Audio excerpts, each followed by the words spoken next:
Hello and good day. In pre-algebra, we'll be talking about slope today. Slope, a big, important characteristic of a graph. Slope will become one of your, if not favorite words, most used words as we continue through pre-algebra and into algebra when talking about graphs. And we're going to start by kind of piggybacking off of CO27. CO27, we kind of solidified plotting points. All of you did very well with that. And so our objective today is to look at a line that we've graphed and find its slope. Does anybody know what slope is? Maybe you have heard this before. The slope of a line. Where does the word slope come from? Where have you heard slope just in general life? Aiden? Sure, sledding hill, ski hill, right? People call them the slopes, okay? And they're called the slopes because you start at the top and you go down, right? Some are very steep. Those are the black diamonds. I stay off of those. Some are not so steep. Those are the bunny hills, right? The ones where you just kind of stand there and don't have to turn or anything. Those are the ones that I like to use. But slope is basically, in the mathematical sense, how a line moves across the coordinate plane. Okay? The slope of a line is how it moves across the coordinate plane.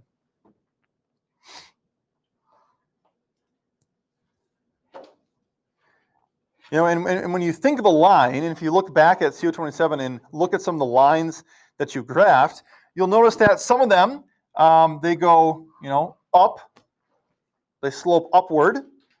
Some of them slope downward. Some of them are not very steep, maybe gradual slope, right? Some of them are very steep, okay? So they're all different kinds of lines, and what they look like determines on what the slope of the line is, okay? And how slope is found, what we're looking for here is the change in y over the change in x. How does our line move vertically versus how our line moves horizontally? What is the change of the y values compared to the change in the x values? That's essentially what we're looking for here, right? So looking at these first three, and I'll remind you here because this is a pretty common mistake. We always read a graph from left to right, okay? Whether or not you plot the point on the left first or the point on the right first, that doesn't make a difference. Start on the left and go to the right, just like you read the page of a book, right? You go from left to right. So let's go ahead and plot these first 2 points here. -4, 2, and -3, 5. Okay? -4, 2, and -3, 5. So remember, x always comes first, so you're looking at the x-axis first here. -4, 2, -3, 5. We're going to connect these with a line. Okay? And now we're going to find the slope of it. Right? And to look for the slope of a line, we're looking for that change in the y values compared to the change in the x values. You'll notice this is written as a fraction. It should be, right? Slope is like a rate. All right, so it's written in fraction form. So starting with the point on the left here, that -4, 2, how far do we have to go up the y-axis to get level with that second point? How does this? How do these points? What's the vertical change? How far do we have to go up the y-axis, Aiden? We have to go like Up 3. Yeah, up 3. We'll call them units. Okay. Up 3 units, up 3 to get from 2 to 5, right? The difference between 2 and 5 is 3. And then how far do we have to go over to actually get to our second point? We have to go over 1. So the slope of this line, since we went up 3 and over 1, the slope is 3 over 1.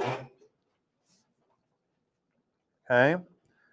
3 over 1. When you see that slope, that tells you to get from point to point, you need to go up 3 and to the right 1. Let's look at the next one. 1, 6 and 5, 3. Go ahead and plot those 2 points. 1, 6, right there, and 5, 3. Going to be there. And again, let's connect these with a line. Okay. And immediately we see some differences between the 2 lines we've graphed so far, right? Our second line isn't quite as steep as the first, and it's also going down from left to right. It's sloping downward, whereas our first line is sloping upward. So because this line is sloping downward, remember, we start with that point on the left, and we're looking at that vertical change. This time, we're going down the y-axis to get level with our second point. Okay? We're going down, it looks like 1, 2, 3.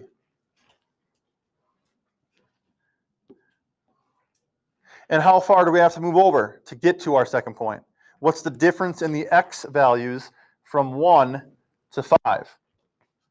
Noah? You got this. You say 4? Yes, 4 is correct. Okay? To get from 1 to 5, we're going over 4. Now, because we went down the y-axis, how do you think that affects how we write that 3? What do you think? Yeah, Gigi. Sorry? It's not switched around, but we need to put on a, Anna? Negative sign, right? So the sign switches, okay? Since we went down the y-axis, we have to show that by saying it's a movement of -3, okay? And then we still went to the right along the x-axis, so that's still a +4, because going right on the x-axis is positive, right? Numbers are getting larger. So our slope for this one is -3 over 4. You could also write that with your negative sign just out in front. Okay? Both of those mean the same thing. Whether the sign's out in front of the whole fraction or just with the 3, that doesn't make a difference. Okay? The next one, -3, -3, and 1, 5. Go ahead and plot -3, -3, and 1, 5.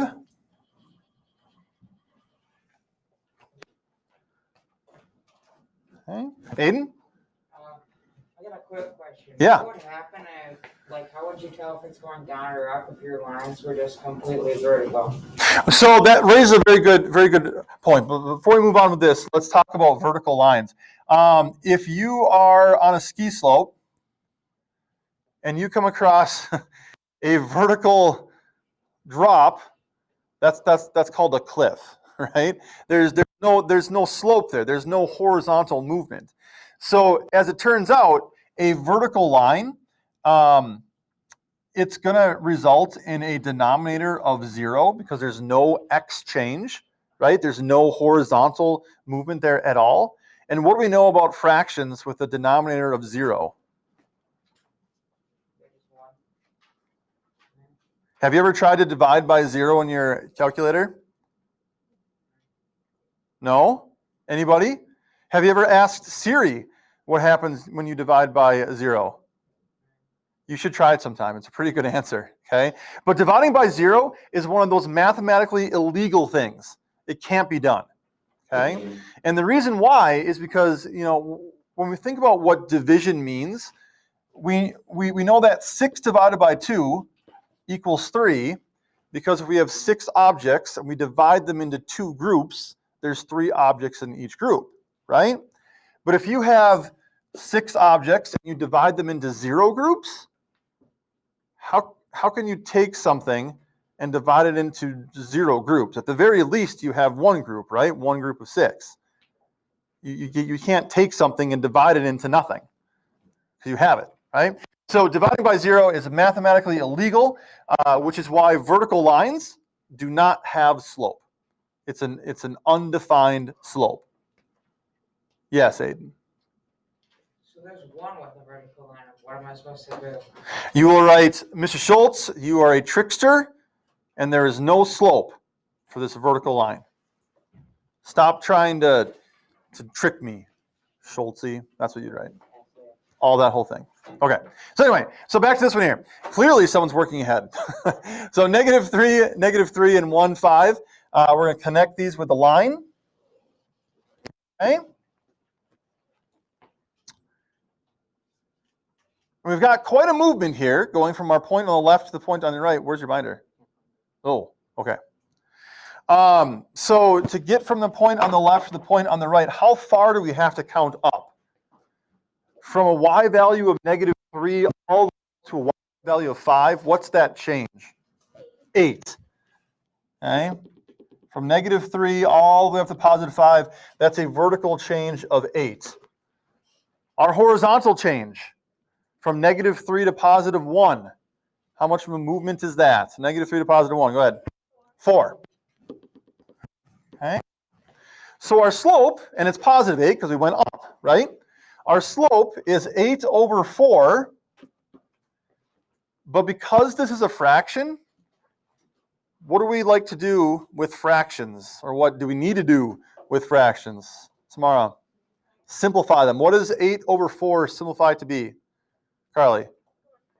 That'd be 4 over 8. 8 over 4, 2 over 1. Right? 8 divided by 4 is 2 over 1. And check this out. If I start with that point on the left, and instead of going 8 over 4, I go 2 over 1, up 2 over 1. From here, up 2 over 1, back on the line again. Up 2 over 1, back on the line again. Up 2 over 1, back on the line again. And up 2 over 1, back on the line again. Right? So because those slopes because those fractions are equivalent, whether you go up 8 over 4 or up 2 over 1, or if I went up 6 over 3, which also equals 2 over 1, 1, 2, 3, 4, 5, 6, 1, 2, 3, back on the line there too. Any equivalent fraction for a slope is going to put you back on the line again. Which is why we can simplify this. It doesn't matter if 8 over 4 or up 2 over 1, we're still on the line. Anyone's mind blown? Nope. Okay. All right. Yeah, very good. Any other questions on this? Okay. So your job then on the second page here. Oh, we have more on the first page even.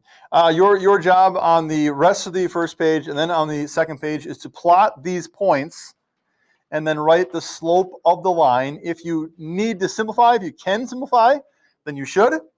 Okay. Yes, Aiden. There's no second page. There isn't? Oh, well, I guess you only have to do the first page. There must be a second page in algebra then, and that's what I was thinking about. So yeah, so just a 3 on the bottom. Lucky you. Aiden, did you say there's a vertical line someplace? Yeah, the one, the 5, 4, -5 and 4, and the 4 and 3. I think you plotted one of your points backwards. -5, 4 is going to be here. -5 on x, 4 on y, and then 4, 3, 4 on x, 3 on y is going to be there. So I think maybe you went -5, 4, and then, I don't know, 3, 4? Does your line look like that or look like that? Horizontal, maybe? I don't know. That's where your points should be for that one. Yes? Do you have, when it says like which slope, Oh, so for the questions on the bottom, you are doing the exact same thing we did up above.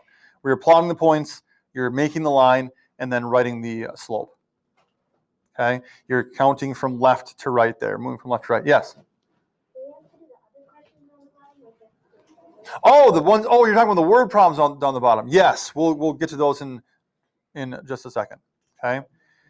Any questions on these three here, which are very similar to what we just did? Okay. So then the three word questions on the bottom, those brain busters here, says you are designing a water slide. Which slope above would be best?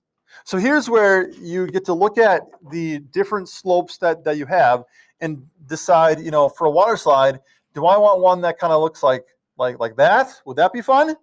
Or is it one that looks like that? Would that be a fun water slide? Okay. So you are identifying which slope from up above is going to make your best water slide. Then designing a wheelchair ramp. Which slope above would make the best wheelchair ramp? And the boys always answer differently than the girls. I'll just say that right now. Okay. And then you are designing a staircase. Which slope above would be best for your staircase? Aiden, you have your hand up? Oh. Annika, do you have your hand up? Oh, yeah. Do you put the coordinates for it? Or? No, you write the actual slope. So, for example, in the very first one we did, we got a slope of 3/1. If you think that 3/1, if that's your best water slide, then I want you to write the slope of 3/1, not the coordinates of the points. Okay. Yes. So, for the first one about the water slide, Yeah. is it kind of like your own preference? It's your own preference. Yes. I mean, if you are someone who doesn't like water slides and moving fast and having fun, then maybe maybe the bottom one would be your preference. But generally, when people think of a water slide, they all think of the same thing. So, questions, comments, concerns, complaints, compliments, congratulations, or criticisms?